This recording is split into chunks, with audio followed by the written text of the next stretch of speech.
Welcome everybody to the Chess Lab. This is round 2 of the tournament I'm playing. I was paired against a Fide Master, number 9 of the whole tournament. Crazy matchup. His rating is 2286.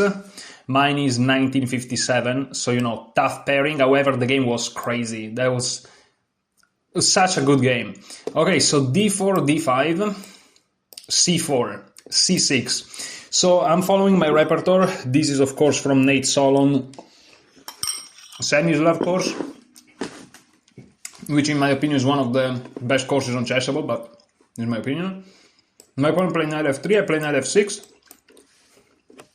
In Nate Solon course, the move order preference is knight c3, knight f6, knight c3, and after e3 or bishop g5 we transpose, but my opponent played knight f3 first, and after knight f6, knight c3. Actually, right now we already transpose.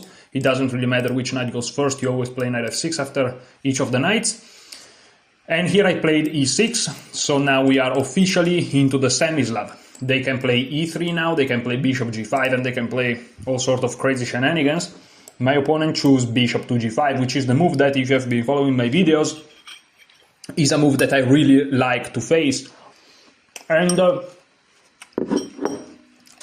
it was crazy because we followed theory for a while. So for once I wasn't out prepped. I actually matched the preparation of my opponent, who is a Fide Master, strong, experienced Fide Master. So that was great. So d takes, e4, attacking the pawn, which I just won, threatening also to win a piece, apparently. You ignore the piece, you defend the pawn, so I'm up a pawn. They apparently again win a piece, you counterattack. They again apparently win a piece, but now you break the pin while attacking a piece. They sacrifice a piece for 2 pawns, but they're gonna win this guy. And here knight bd7 is the main move. This is Sam Shankland's recommendation, again in this position here. In his course, he also has a course on this, but I played bishop e7, which is Nate Solon's recommendation.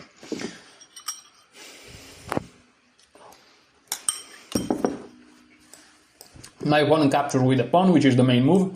I captured, and here, the reason why in this position you capture with a pawn and not with a bishop is because in this position here you have a couple of possibilities. You can take with the bishop, transposing to the line that will start with the bishop takes first, or you can also play bishop e3, which is another possibility. However, my opponent played bishop takes f6, and after queen takes f6, if you really think about it, in this position here, if they started with bishop takes, which they didn't, this would be the same position.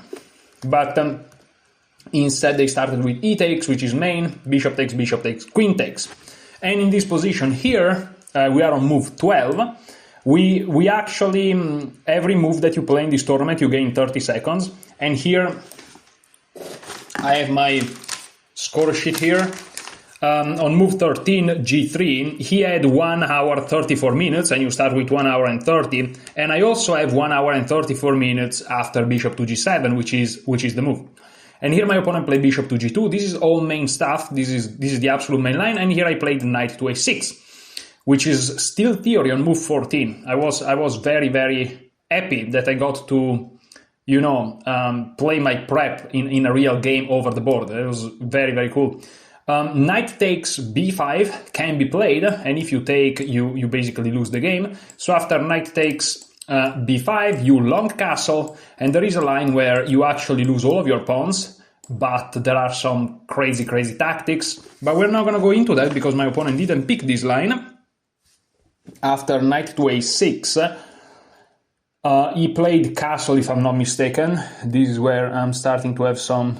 No, he played the knight e4 first, I played queen e7, and if I'm not mistaken, this is still theory, but I could be crazy. He castled, I long castle. I think this is theory, and there is a crazy line that goes a4, f5, and I'm about to show it to you, but he didn't do that. After long castle, my opponent played h4. And this is actually a move that I've never faced. This is basically a new move for me. Let me see in the database if this is... h4 turns out is the main move, at least on the Lichess Master database. A4 though is the main move by far in the Lichess amateur database. So okay, h4, a4. I only knew a4, but my opponent played h4. So now I'm on my own. The line that I know is a4, f5, and there are a couple of possibilities. They can give up this pawn, or they can take here first. Now if you take, they take, it's a little bit annoying, so you take. And here, instead of retreating the knight, they sacrifice the rook, and they jump in with the knight. Now this knight is super powerful, so you sacrifice the queen. This is a crazy line, right? And now they are threatening infiltration, so you play b4 to both threaten c3, but also give this bishop this square. They play this, this. Now you push. Now if they win your rook, you will win by promotion, because they have no way to prevent that. So they'll first take, then you take, check, and again if they take here, you win the game. So check, and this is a repetition. This is a line that I knew, and I'm like, is the game gonna end like this? You know? But instead of playing a4, they played h4. So now we are in the game.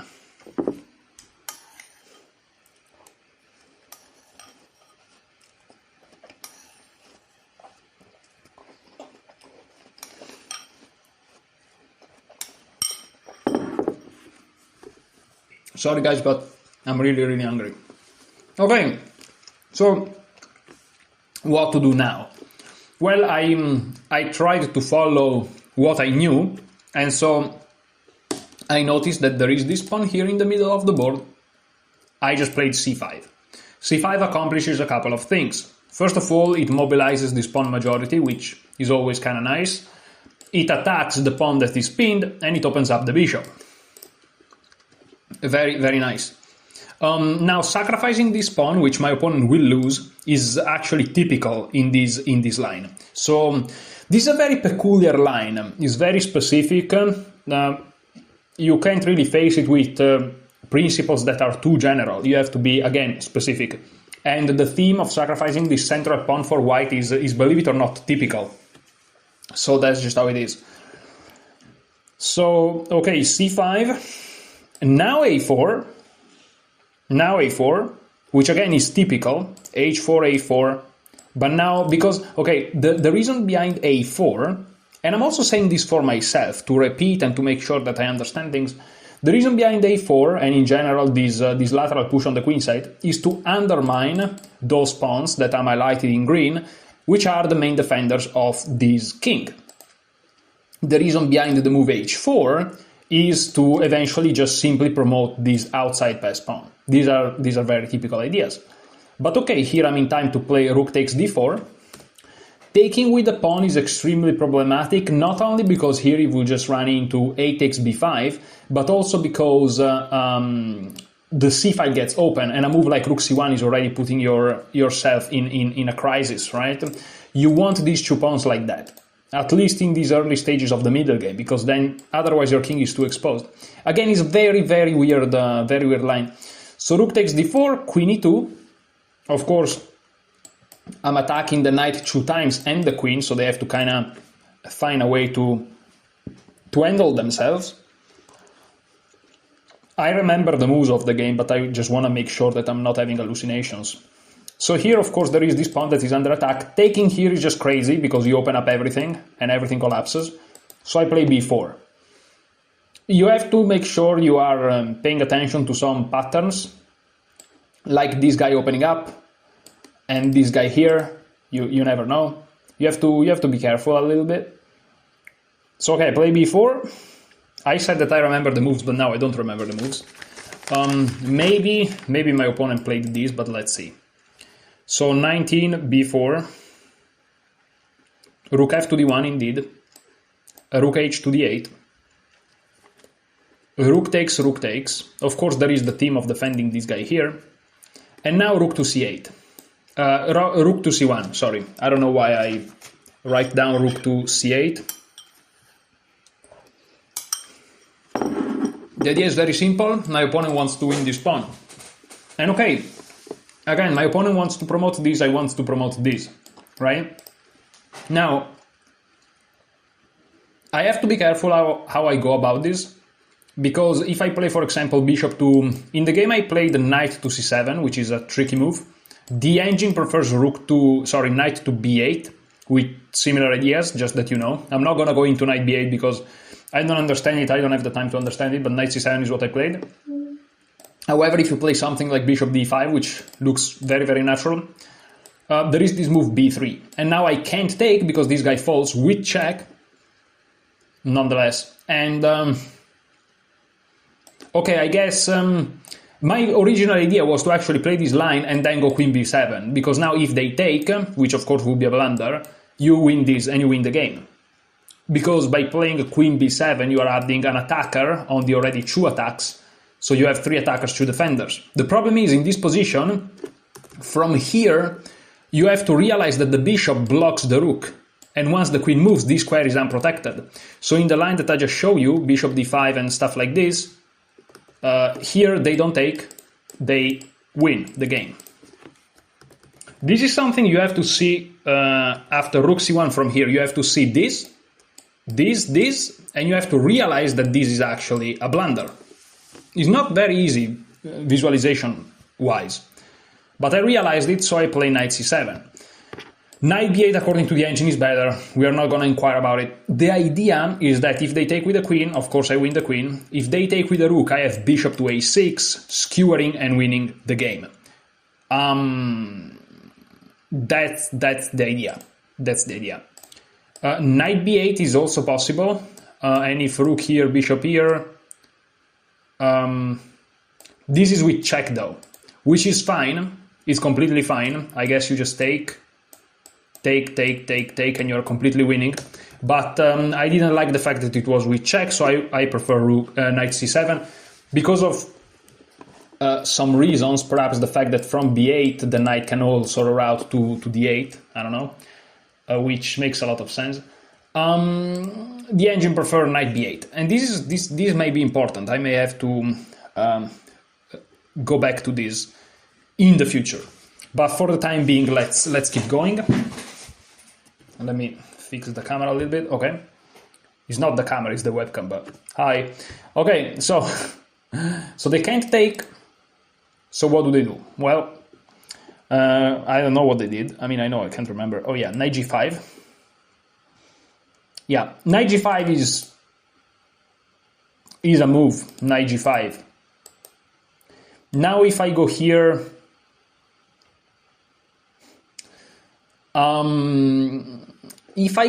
they can't take here because the knight from c7 is also defending e6, which is something that I liked. However, if I go here, in the game I played bishop takes. But if I go here, they can take first with check, I go here, and then they go back, attacking the rook, and attacking this guy. So I'm going to lose material. At least that was my calculation. So I took first, they took, and now I play queen d7. Not really attacking this pawn. I mean, I'm attacking that pawn, but I don't care about that pawn. My opponent doesn't care about that pawn. Nobody cares about that pawn, because the action is here in the middle. But most importantly here, queen takes again loses. If rook takes, I have queen check, and I win the game. So queen d7 defends the c4 pawn through tactical means. So queen d7 was played, queen f3, attacking this guy here, not threatening the queen a8 because the knight covers it, very important. This knight is kind of a hero. But the engine for some reason prefer knight b8, so there has to be reasons. So yeah, threatening to win this pawn. And here I consider many moves. I consider going into the endgame, sacrificing this guy. I consider many things. I consider going here, take, and pushing. And if they take, push. But then this guy rolls, and I couldn't understand what's going on. Then I can go back here or here. It was super complicated. I didn't know what to make of it. Super complicated, didn't know what to make of it. And so I decided to just play f5. And now rook d1. Not rook d1, rook e1. Yeah, rook e1, which doesn't threaten this because that's covered. And here I played rook to d3, if I'm not mistaken. Move to e6, rook d3, queen f4, check, king h2. And in this position here, I already checked with the engine. the best move would have been c3. And after c3, I'm winning the game, believe it or not. After c3, I'm winning the game. After c3, I'm winning the game. However, and I had time. Like on move 28, I have 42 minutes and my opponent has 25. So I'm playing faster than my opponent, who is a Fide Master, and I have the winning position. However, this is a little bit of marketing. You know, I'm trying to sell you that I'm stronger than I actually am. But if you're honest with yourself, and I have to be if I want to improve seriously, this is my timer, I have to go and whatever. The reality is this position is extremely complicated, unbelievably complicated. And I took the catastrophically wrong decision to go into an endgame. So I played queen to d4. Because I thought that these three guys will win against this guy. You know, this race, I'll win against this. It's not true. Now, queen d4 is a blunder. Not in the sense that it loses the game, is now equal, but in the sense that it's not equal. If I played c3, I would have won. So, okay, I play queen d4, and here there is a crazy tactic. My opponent played h5. But there is this crazy tactic, which is queen takes c7, knight check, and here you go whatever you want to go. But I thought that this is actually okay for me. But I have no idea, and I don't know if anyone has any idea, except from the engine. But my opponent played h5, here I decided to trade, and here I blundered. Again, this is something that I can say because I checked with the engine. Rook d8 with the idea of going here was essential. However, I play king d7 to defend this guy, my opponent pushed, and I went rook d8. But this is the wrong idea.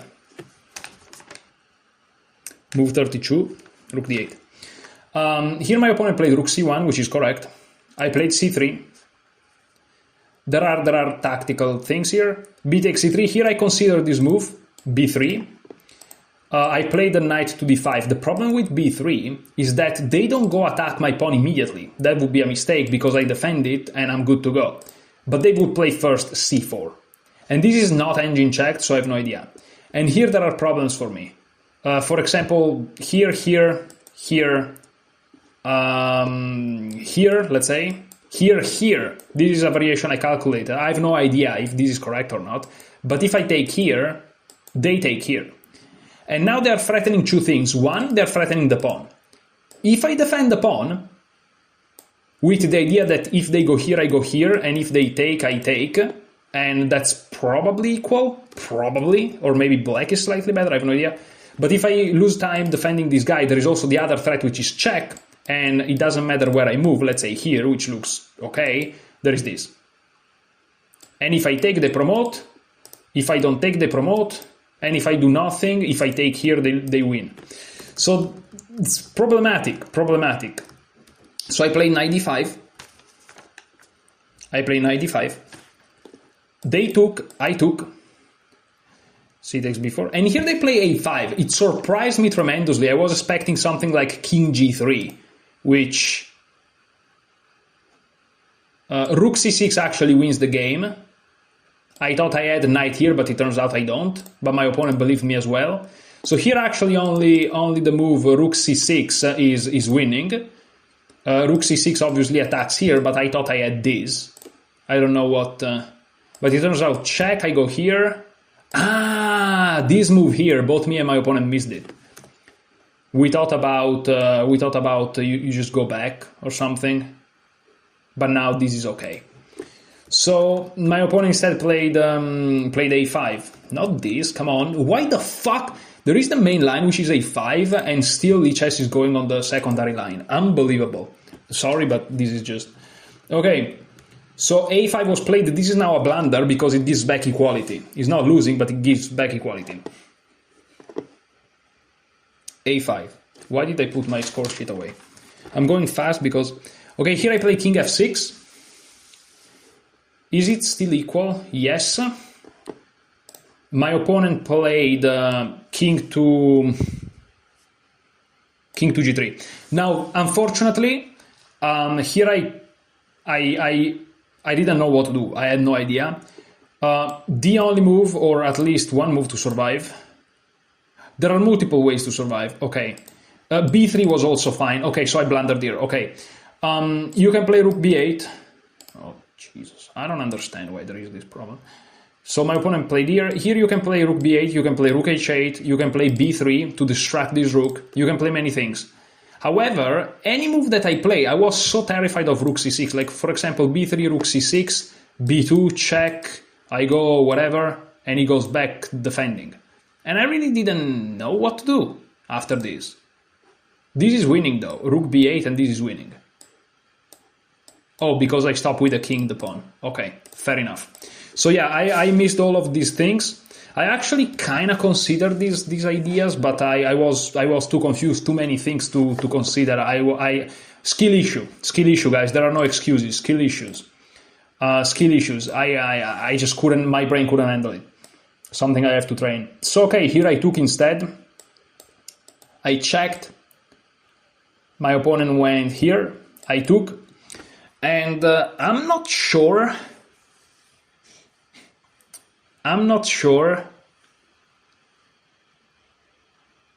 Because I think this is also winning, now that I'm looking at it. My opponent played this move, after which I resigned, because he's gonna follow rook g8, and he's GG. So let's put it on the board. I resigned here, so I lost the game. King here, rook here, and they promote. But I think that also this wins. What did I want to do on this? It wins, yes, it wins. Because if I do this, the problem, yeah, it wins, this wins. Because if I go after this pawn here, they just have this guy.